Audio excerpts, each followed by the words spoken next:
വിവാഹം കഴിയുന്ന സമയത്ത് ഈക്വലായിട്ട് ആരംഭിക്കും. പക്ഷേ ഒരു ദിവസം 2 ദിവസം 3 ദിവസം കഴിയുമ്പോഴേക്കും ഏതെങ്കിലും ഒരു ഭാഗം മുകളിലും ഒരു ഭാഗം താഴേക്കും എന്ന അവസ്ഥ വരും. മുകളിൽ നിൽക്കുന്ന ഭാഗം അത് പുരുഷൻ്റെ ഭാഗമാണെങ്കിൽ അങ്ങനെ, അല്ല സ്ത്രീയുടെ ഭാഗമാണ് അങ്ങനെ. ഏത് മുകളിൽ നിൽക്കുന്നോ അതായിരിക്കും ആജ്ഞ എന്നുള്ള സംഭവത്തിൽ വരിക. ഈ ഒരു സംഭവത്തിൽ ആദ്യം താഴെ നിൽക്കുന്ന ആൾ കുറേ കാലം കോംപ്രമൈസ് ചെയ്യും.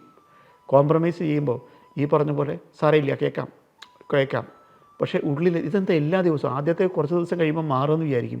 പക്ഷേ ഒരാൾ താഴേക്ക് പോകുന്നതോറും മറ്റേ ആൾ മുകളിലേക്ക് പൊയ്ക്കൊണ്ടേയിരിക്കും. താഴെ മുകളിൽ അന്തരം എന്തുമാത്രം കൂടുന്നോ പിന്നെ തിരിച്ചിത് ബാലൻസ് ചെയ്യുക എന്നുള്ളൊരു പ്രശ്നം വരും. ഒരു ദിവസം ഈ പറഞ്ഞ ഏറ്റവും താഴെയുള്ള ആൾ നേരെ മുകളിലേക്ക് കയറാൻ നോക്കും. അവിടെ ബാലൻസ് പൂർണ്ണമായിട്ടും തെറ്റും. ആ ബാലൻസ് തെറ്റുന്ന സമയത്ത് പിന്നെ ഇവർ തമ്മിൽ ഒരിക്കലും സംസാരിച്ച് പ്രശ്നങ്ങൾ തീർക്കാൻ കഴിയില്ല. ആ ബാലൻസ് അവിടെ തീർന്നു. അവിടെ ഏത് തരത്തിൽ പിന്നെ ചർച്ച ചെയ്യും? രണ്ട് ഭാഗത്തുള്ള ഓരോരുത്തരും ചർച്ച ചെയ്യുന്നത് എൻ്റെ ശരി, അല്ലെങ്കിൽ എന്നെ ഉപദ്രവിച്ചതിൻ്റെ, എന്നെ കഷ്ടപ്പെടുത്തിയതിൻ്റെ, എന്നെ ബുദ്ധിമുട്ടിച്ചതിൻ്റെ, എന്നെ എന്നുള്ള ഒരു റിവേഴ്സായിട്ടുള്ള, അതായത് ബുദ്ധിമുട്ടുകൾ മുഴുവൻ ഞാനാണ് ജീവിതത്തിൽ അനുഭവിച്ചത് എന്ന് ബോധിപ്പിക്കാൻ വേണ്ടി, ന്യായീകരിക്കാൻ വേണ്ടി അതിനകത്ത് ഉണ്ടാക്കിയിരുന്ന കഥകൾ വരും. അപ്പുറത്തെ ഭാഗത്ത് നിൽക്കണം അവരും ഇത് തന്നെയാണ് പറയുക. അപ്പുറത്തെ ഭാഗത്തുള്ളവർ പറയുന്നത് എന്താ? തിരിച്ചിതേ കാര്യം തന്നെയാണ്. എന്നെ ബുദ്ധിമുട്ടിച്ചിട്ടേ ഉള്ളൂ, ഞാൻ ശ്രമിച്ചിട്ടുണ്ട്, അയാളെ ഒന്ന് നന്നാക്കിയെടുക്കാൻ ശ്രമിച്ചു, അല്ലെങ്കിൽ അവളെ ഒന്ന് നന്നാക്കിയെടുക്കാൻ ശ്രമിച്ചു എന്ന് ഇപ്പുറത്തെ ഭാഗത്ത് പറയും. ഇത് ഓരോ ദിവസം അവനവൻ്റെ ന്യായീകരണം കൂടി വരുമ്പോൾ എവിടെയാണ് ചർച്ച നടക്കുക?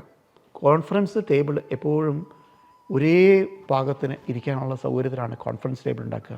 ഒരു കോൺഫറൻസ് ടേബിൾ ഒരു വട്ടമേശയ്ക്ക് ചുറ്റും ഇരിക്കുക എന്ന് പറയുമ്പോൾ ആ വട്ടമേശയ്ക്ക് ചുറ്റും ഇരിക്കുന്ന എല്ലാവരും ഈക്വലായിട്ടുള്ള മൈൻഡ് സെറ്റിലാവണം. ആ ഒരു സമയത്ത് ഒരാൾ വലുത് ഒരാൾ താഴെ എന്നുണ്ടാവരുത്.